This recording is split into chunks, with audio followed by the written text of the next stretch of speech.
Ryan Williams AC here with your match preview. Arsenal taking on Villarreal in the second leg of the Europa League semi-final. Guys, if you're new to the channel, please make sure you like, share and subscribe. I'm trying to get to 150 subs, guys. If you're a first time viewer, hit that subscribe button. Let me know your thoughts below in the comment section.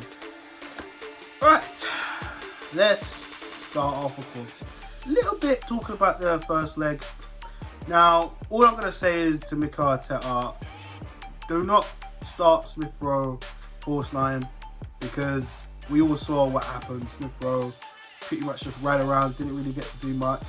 Pretty much uncomfortable for him. Played in a new position. It wasn't good enough for him, but that's not his fault. You know, Granit Xhaka left back, that can't happen again. I know some fans seem to be okay with it. Me personally, no. We've got options like Cedric. I don't know why Cedric hasn't been used there as cover while Tierney's been recovering. Hell, we could even put Saka there to give Martinelli and Pepe more chances in the front three. But some people don't want to start Saka left back. Listen, I hear it, I understand it. But listen, when times are hard and you need a natural left footer, left back who's mobile and who's quick and that can overlap the winger, Saka's your best bet. We've seen it already. So no shenanigans from Mikel Arteta. If he wants to keep his job, because for me, his job should be on the line on this competition, whether we lose and we're out of the Europa League in the semi-final and the final, because 10th, 9th, wherever we are in the table right now is unacceptable for Arsenal Football Club. And don't get me wrong, I know there's players in that team who need to be sold. And listen, it's not all Mikel Arteta's fault, because let's face it, if he's the manager, the owners should have been backing him with some sufficient funds. It's as simple as that. They hired him as well. Regardless if, you know, some of us didn't want him and some people did want him, they should have backed him properly, but with proper funds. But to be honest with you, you know, Arteta has made it more difficult for himself to bring fans on his side. And listen, even if he wins this Europa League, yeah, sure, he'll get a little bit more time, but let's be honest, for me, if he'd have won that, I don't know if I trust him in the summer. But I don't trust these owners anyway, so for me, Arteta's job's on the line. You know, the last stand for Arteta. That's generally how I feel about this game. It's all on the line for Mikel. Simple. But we'll have to wait to see what he does. So let's just get into my starting 11, and guys, you let me know your thoughts in the comment section, whether you agree, disagree, or you bring in your own starting 11 and let me know your scoreline prediction also. So, in goal, I am actually going to give Matty Ryan a start. You guys might be thinking, what? Matt Ryan? What about Leno? Now, I'm not exactly the biggest Leno fan. If you guys have been watching the content, you know my thoughts and feelings on Leno. I've been the man to say I think we've sold the wrong keeper, along with my boy Russ. Shout out to Russ Morgan as well. A lot of us have thought, you know, we sold the wrong keeper.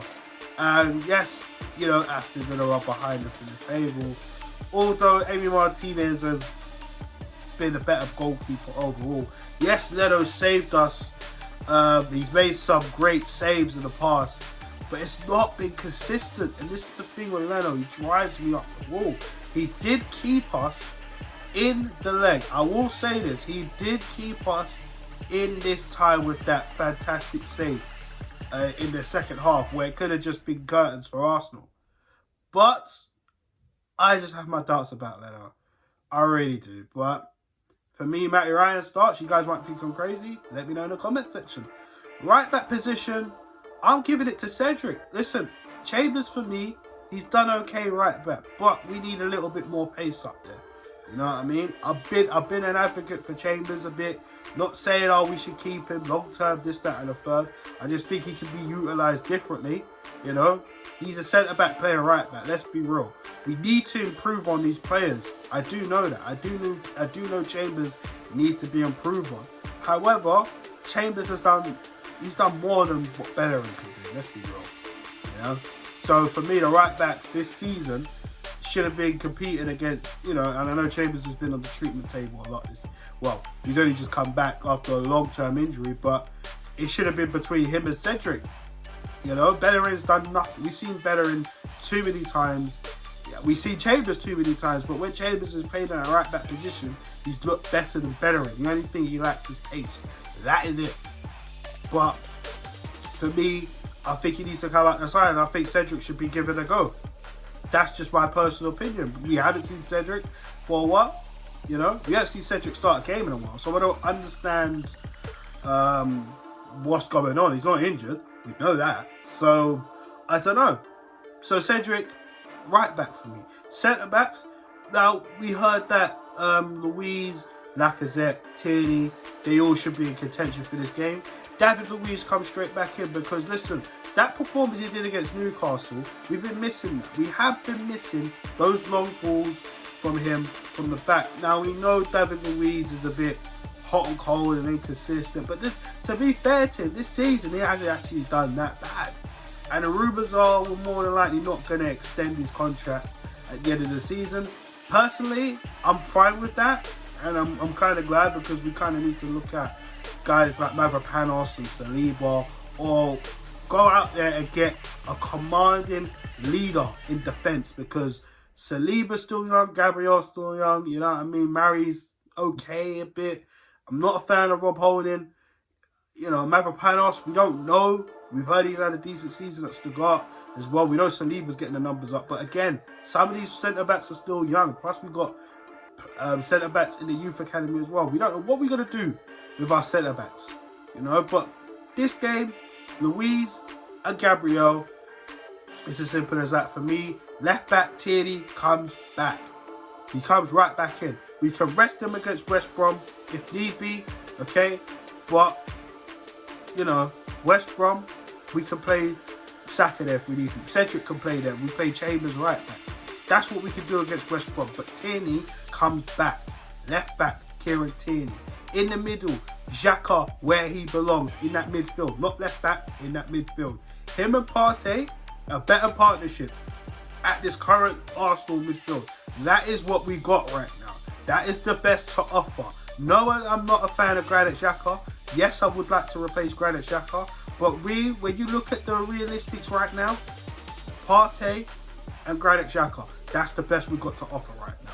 And it hurts Arsenal fans to admit that. Trust me, it hurts. But guess what? That's the reality we've got to deal with. Because we didn't go out in the summer and get a better upgrade on Granit Xhaka. Or even try to sell Xhaka for funds to get a better quality one. Well, this summer, we better be trying to do something.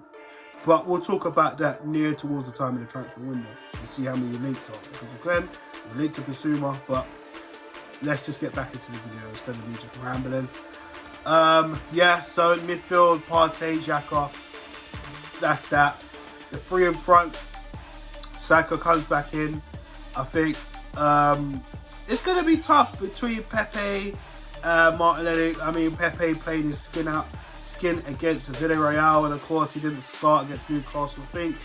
I guess it's only right for him to come back in the side.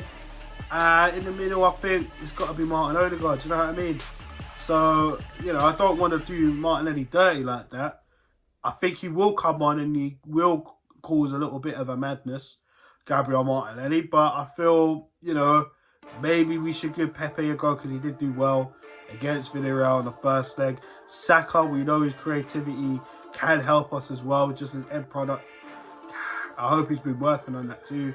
But yeah, Martin Odegaard for me, I feel we could get another run out of him as well.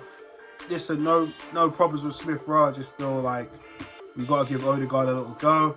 He's a talented player, and I see some Arsenal fans already starting to question Martin Odegaard. And I'm thinking, the guy is talented. He's just, I feel like maybe sometimes he's a little bit restricted, in what he's told by Mikel Arteta. That's what I generally believe. Because the same Martin Odegaard that came in, we haven't seen that Martin Odegaard, since he's come back from injury. We ain't really seen that much, but I truly believe he's a quality player. We need to be doing a lot to try and sign him in the summer. But guys, let me know your thoughts on that as well. And Aubameyang, I think it answers itself. I mean, I know Lacazette might potentially be fit, but Aubameyang's got to be running at these defenders. I mean, you clearly saw the pass that Thomas Partey did. The defenders didn't really know what to do, and yeah, the keeper, you know, made himself look big. But if we could put the balls in for Aubameyang and he can get in behind, I sincerely think Aubameyang will be getting those goals. So I'll go through the lineup again. That's Ryan in goal.